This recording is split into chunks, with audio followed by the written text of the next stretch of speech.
నారద సూక్తి. నారద మహతి వీణ మెడలో వేసుకుని హరినామ కీర్తనతో ముల్లోకాలు పావనం చేస్తాడని పురాణ కథలున్నాయి. హరిభక్తులలో నారదుడు పరమభక్తుడు, బ్రహ్మ మానసపుత్రుడు. నారద భక్తి సూత్రాలు పరమ ప్రేమ స్వరూపుడైన పరమాత్మను సాక్షాత్కరింపచేసే అక్షర రసగుళికలు.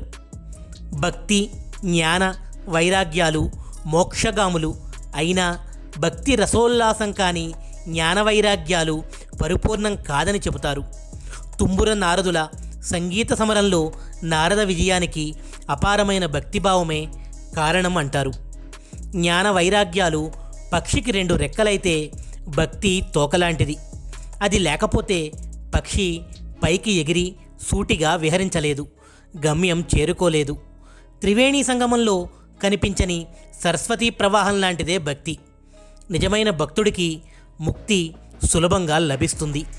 దుఃఖాన్ని కార్చిచ్చులా దహించి శుభం కలిగిస్తుంది.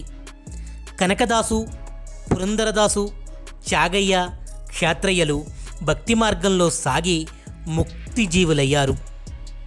భగవాన్ శ్రీకృష్ణ పరమాత్మ భక్తుల యోగక్షేమాలు కనిపెడుతూ ఉంటానని, ఏకాగ్రబుద్ధితో చిత్తశుద్ధి కలిగి శరణాగతి కోరితే మోక్షం ఇప్పిస్తానని నరుడికి మాట ఇచ్చాడు. భక్తి అంటే భజన, విభజన ఎరుగని విరామం లేని ప్రవాహం. భక్తి పారవస్యంలో భక్తుడు తన అస్తిత్వాన్ని మరిచి పరమానందంతో చిందులు వేస్తాడు. రసస్వరూపుడైన భగవంతుడు సాక్షీభూతుడై భక్త జనహృదయ మందిరాలలో స్థిరంగా ఉంటాడు. కాబట్టి ఈ జగమంతా ఒకటిగానే కనిపిస్తుంది.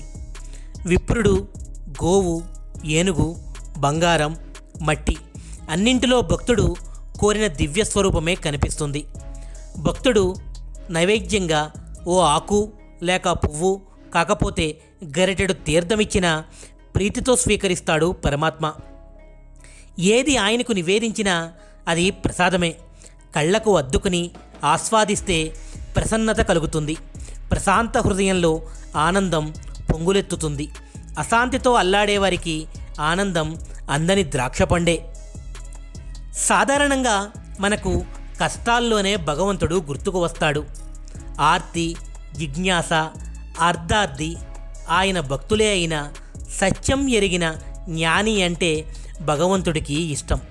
బిడ్డలందరూ పెరిగి పెద్దవారై సమాజంలో గౌరవస్థానంలో ఉండాలని తండ్రి కోరుకుంటాడు. తండ్రి లాంటి భగవంతుడు తన భక్తుడు ఉన్నత స్థితికి ఎదగాలని కోరుకోవడం సమంజసమే. ఆయనకు పక్షపాతం అంటగట్టడం పాపం. మనకు జీవితంలో ఎదురయ్యే కష్టాలకు, నష్టాలకు మనమే బాధ్యులం. కర్మఫలాలు అనుభవించక తప్పదు. వివేక వైరాగ్యాలు అనే 2 కళ్ళను ఆ భగవంతుడే మనకు ఇచ్చాడు. వాటిని ఉపయోగించకపోవడం ఆయన తప్పు కాదు. కష్టసుఖాలు స్వయంకృతాలని తెలిసినవాడు జ్ఞానవంతుడు. అజ్ఞానపు చీకటిలో ఉన్నవాడికి కష్టకాలం క్షణం ఒక యుగంగా గడుస్తుంది. కష్టమైన, సుఖమైన శాశ్వతమైనవి కావన్న నిజం తెలిసిన భక్తుడు రెండింటినీ చిరునవ్వుతో మహాప్రసాదంగా ఆహ్వానిస్తాడు.